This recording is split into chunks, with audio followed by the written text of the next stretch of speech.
Guys, it's Excel here, and welcome back to another video. Today we'll be going over one of the biggest days perhaps in all of Overwatch history since the announcement of Overwatch 2 in 2019. Today was the day of the Overwatch 2 Spotlight, and it gave us information not only for the next season, but for the rest of the year. Make sure to like and subscribe, and let's just get right into it. I'll be dividing this video into segments, one on each season, and then round it up with the OWCS updates. First, let's start with the next season out in a week, Season 15. The first of many big bombs they threw in was the addition of perks. Perks have been hinted throughout the year with things like Junkenstein's Laboratory and the Quick Play Hacked. It seems like your hero will be able to be leveled up 3 times in the game and getting the perks on level 2 and 3, giving bigger benefit to picking a hero and sticking with it. Seeing how Junkenstein's Lab was one of the most popular game modes ever introduced, it'll most likely bring some much needed life into this game and give some great fun. Not too much to say competitively wise, as the only showed ones were for Orisa, Ana, Torb, and one of Vara's selections. Is the return of loot boxes.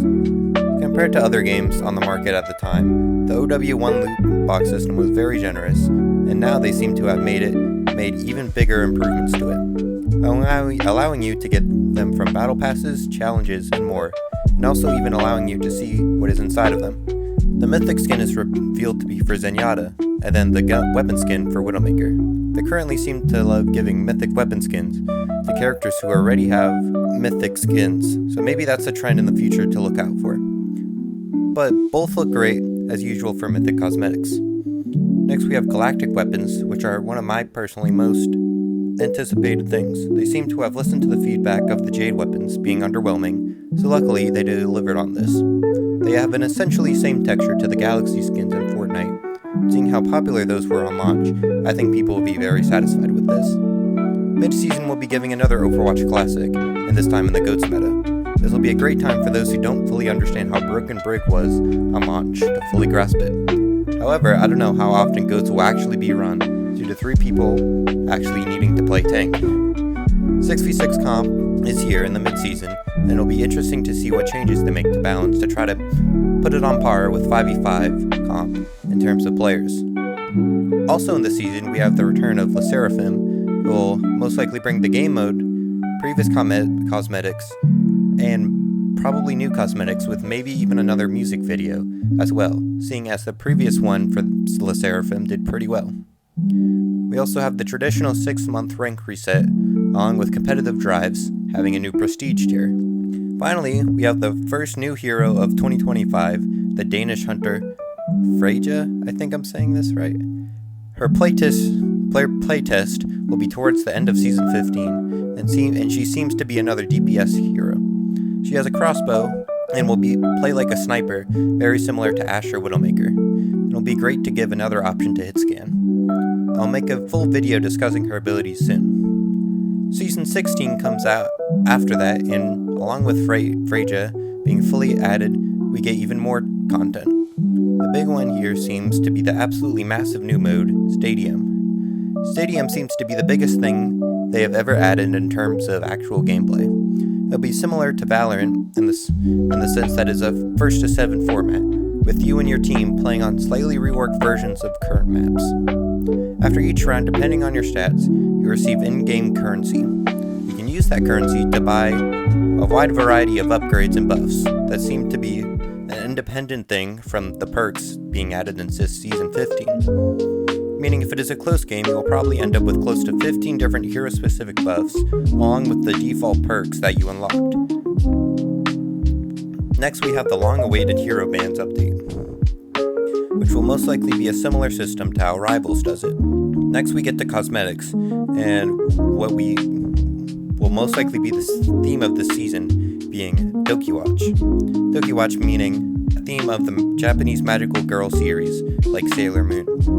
The headliner mythic skin is for Juno, and the weapon skin is for Mercy, both having this Dokiwatch theme. All this with multiple collaborations seemingly planned for this season. Even after that, the next Season 17 does not let up on the bombshells whatsoever. Map voting is added, which is something not even Rivals has. This means you no longer will be forced to play on trash like Havana and Circuit Royale, making the average competitive match much more enjoyable. There will be a new Flashpoint map, along with updates added to the already established Servasa and New Junk City. They even revealed the mythics for this season as well. The mythic skin for Season 17 is the Tiger-based Diva skin, and a Reaper weapon skin based on his fall into Talon. The season ends with the trial of the Chinese, seemingly waterbender Aqua. He will be released alongside Season 18. Aside from him, we don't know too much after Season 17, aside from two new teased maps based on an Atlantic water city and also Tokyo. This is in addition to classic maps that will receive reworks throughout the year.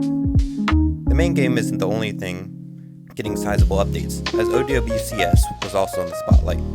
There's going to be an additional stage and also live event extending the season and making it more of an event similar to Overwatch League. They're also making it easier to join OWCS, as they're adding an additional tier to the Face It pyramid, making it so the top 2 middle tier and the bottom 2 highest tier face off for spots in the actual OWCS season.